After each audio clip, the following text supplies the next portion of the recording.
Hi, welcome to my channel. ഇന്ന് ഞാൻ driving ക്ലാസ്സിന് പോവാണ്. ഇപ്പം സമയം ഒരു 3 മണിയായിട്ടുണ്ട്. 3 മണിയുടെ ബസ്സിന് വീട്ടിൽ നിന്ന് പോയിട്ട് കടയിൽ ചെന്ന് വണ്ടി എടുത്തിട്ട് ഡ്രൈവിങ്ങിന് പോകാനാണ്. അപ്പോൾ ഒന്ന് ലൈസൻസിൻ്റെ ടെസ്റ്റിന് പോയതാണ്, പക്ഷെ അന്നേരം കിട്ടിയില്ല. ഞാൻ 2 വീലർ കിട്ടി, പക്ഷെ 4 വീലർ കിട്ടിയില്ല. അപ്പോൾ ഒന്നും കൂടെ ഇനിയിപ്പോൾ ഡേറ്റ് കിട്ടിയേക്കുന്നത് ഒക്ടോബർ 10-ാം തീയതിയാണ്. അപ്പോൾ ഒന്ന് പോയിട്ട് പാസ്സാവണം, ലൈസൻസ് കിട്ടുമെന്ന് ഞാൻ പ്രതീക്ഷിക്കുന്നു. അപ്പോൾ ഞാൻ എടുക്കുന്നതൊക്കെ ഞാൻ മറന്നു പോയായിരുന്നു. കുറേ ദിവസമായി പോയിട്ട്, കുറേ ദിവസമല്ല, 2 മാസത്തിന് മുകളിലാണ് ഞാൻ പോയിട്ട്. അപ്പോൾ പോയിട്ട് എന്തായാലും ഒന്നും കൂടെ ഒന്ന് റിവൈൻഡ് ചെയ്യാം എന്ന് വിചാരിച്ചുകൊണ്ട് ഇന്ന് പോവുകയാണ്. അപ്പോൾ ഞാൻ തൊടുപുഴ വിക്ടറിയിലാണ് ഡ്രൈവിംഗ് പഠിക്കണേ. അപ്പോൾ ഇത്ത പറഞ്ഞിട്ടുണ്ട് ഇന്ന് വീഡിയോ എടുക്കാം എന്ന് പറഞ്ഞിട്ടുണ്ട്, വണ്ടി ഓടിക്കണതിൻ്റെയൊക്കെ. അങ്ങനെ ഇപ്പോൾ ഞാൻ തൊടുപുഴ ചെന്നിട്ട് കാണിക്കാം.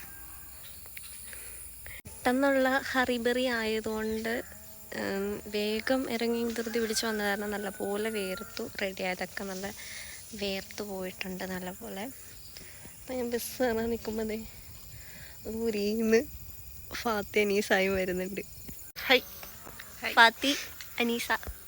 അപ്പം ഞങ്ങൾ ഒരുമിച്ച് പോവാം.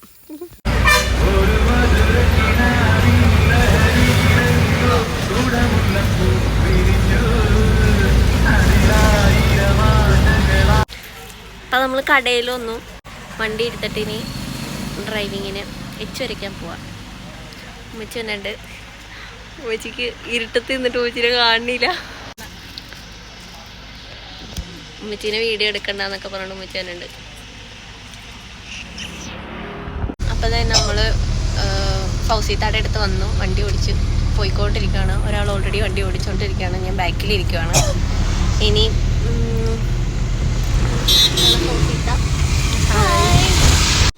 കുറേ നാൾ കൂടി വണ്ടി ഓടിക്കുന്നതിൻ്റെ എല്ലാ ടെൻഷനും എനിക്കുണ്ട്. എനിക്കത് ഇത്താ എന്നെ വഴക്ക് പറയുന്നുണ്ട് ഇടയ്ക്കിടയ്ക്ക്, ഇങ്ങനെയാണോ ഓടിക്കുന്നതെന്നൊക്കെ ചോദിച്ചിട്ട്. ഇത്തായി അപ്പോൾ ടെസ്റ്റിൻ്റെ അന്ന് ശ്രദ്ധിക്കേണ്ട കാര്യങ്ങളൊക്കെ എനിക്ക് പറഞ്ഞു തരുന്നുണ്ട്. പിന്നെ ഇടതുവശം ചേർത്ത് വണ്ടി ഓടിക്കണം എന്ന് പറയുന്നുണ്ട്. ഞാനാണെങ്കിൽ കുറേ നാൾ കൂടി വണ്ടി ഓടിക്കണം, കാരണം ഇന്ന് കാണിക്കാത്ത മണ്ടത്തരങ്ങളൊന്നുമില്ല. പിന്നെ ഞങ്ങൾ പോകുന്ന വഴിക്കൊരു ബജിക്കട കണ്ടായിരുന്നു. അപ്പോൾ തിരിച്ചു വരുമ്പോൾ അവിടെ കയറി ബജി കഴിക്കാമെന്നൊക്കെ വിചാരിച്ച് പ്ലാൻ ചെയ്താണ് ഞങ്ങൾ പോയത്. ഈ കട നമ്മുടെ റോഡിൻ്റെ സൈഡിൽ തന്നെയാണ്. നല്ല ബജിയായിരുന്നു, അതിൻ്റെ ചമ്മന്തിയും നല്ലതായിരുന്നു അതിൻ്റെ കൂടെ കിട്ടിയത്. ഇതാണ് കട. ഇവിടെ എല്ലാം ബജികളും തന്നെ ഉണ്ടായിരുന്നു.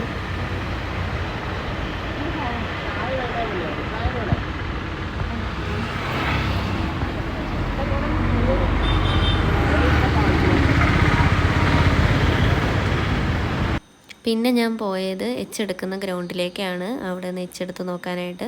അപ്പോൾ വേറൊരാൾ ഓടിക്കുമായിരുന്നു. അത് കഴിഞ്ഞ് ഞാനവിടെ കുറേ നേരം വെയിറ്റ് ചെയ്തിരുന്നു. അപ്പോൾ അതായത് നമ്മുടെ അഫ്സൽക്കായാണെങ്കിൽ ഇട്ട് വരയ്ക്കുന്നതൊക്കെ കാണിച്ചു കൊടുക്കുന്നുണ്ട് അവിടെ. ഞാനപ്പോൾ എടുക്കണതിൻ്റെ വീഡിയോ ഒന്നും എടുത്തില്ല. എല്ലാം കഴിഞ്ഞതേ ഇപ്പം നല്ല ടയേർഡായി മടുത്തിട്ടുണ്ട്. അപ്പോൾ ഞാൻ കടയിൽ വന്നു. കടയിൽ വന്നിട്ട് ഉമ്മച്ചിയുടെ ചായയൊക്കെ ഉണ്ടാക്കി തന്നു. ചായ കുടിച്ചുകൊണ്ടിരിക്കുകയാണ്. ഇപ്പം ഞാനും ഉമ്മച്ചിയും കൂടെ ഒരുമിച്ച വീട്ടിലേക്ക് പോണത്. വീട്ടിൽ ചെന്നപ്പോൾ തന്നെ ഒരാൾ ഓടി വരുന്നു, എൻ്റെ കയ്യിലേക്കൊക്കെ കയറുന്നു. അപ്പോൾ ഇതാണ് നമ്മുടെ വീട്ടിലെ പുതിയ ന്യൂ ബേബി. ഇവർ പേരൊക്കെ ഇട്ട് ഞങ്ങൾ ഔസേപ്പെന്നാണ് പേരിട്ടത്. പിന്നെ ഒരാളും കൂടെ ഉണ്ട്. ഇതാണ് നമ്മുടെ ബിലാൽ നമ്മുടെ എന്നെ കണ്ടിട്ട് ഞാൻ വിളിച്ചിട്ട് എൻ്റെ അടുത്തേക്ക് വരാൻ പറ്റുന്നില്ല. ഫോണ് കയ്യിലിരിക്കുന്ന കാരണം അവന് മനസ്സിലായി വീഡിയോ എടുക്കുവാന്ന്. അതുകൊണ്ട് ഭയങ്കര ബിസി ആയിട്ടൊക്കെ കാണിക്കുവാണേ. പിന്നെ ഞാൻ വീട്ടിൽ വന്നു കഴിഞ്ഞപ്പോഴാണ് ഇന്ന് എന്തോ ഓർഡർ ചെയ്തത് സാധനം വന്നിരിക്കുന്നത്. അപ്പോൾ തുറന്ന് നോക്കിയപ്പോൾ ഡോട്ടർ ഷീറ്റ്സിൻ്റെ സൺസ്ക്രീനാണ്. എൻ്റെ സൺസ്ക്രീൻ തീർന്നതെന്ന് കഴിഞ്ഞ വീഡിയോയിൽ ഞാൻ പറഞ്ഞതുപോലെ. അപ്പോൾ ഞാൻ ഓർഡർ ആക്കിയതാണ്, ഫ്ലിപ്കാർട്ടിൽ നിന്ന് ഓർഡർ ചെയ്തത്. അപ്പോൾ ഇത്രേ ഉള്ളൂ ഇന്നത്തെ വീഡിയോ. അപ്പോൾ എല്ലാവരും എൻ്റെ വീഡിയോ ഇഷ്ടമാവുന്നവരെല്ലാവരും ലൈക്ക് ചെയ്യുക, ഷെയർ ചെയ്യുക, സബ്സ്ക്രൈബ് ചെയ്യുക ചാനൽ. എന്നാലാണ് പുതിയ വീഡിയോ ഇടുന്നതൊക്കെ കാണാൻ പറ്റുള്ളൂ. അപ്പോൾ അത്രേ ഉള്ളൂ. Okay, by.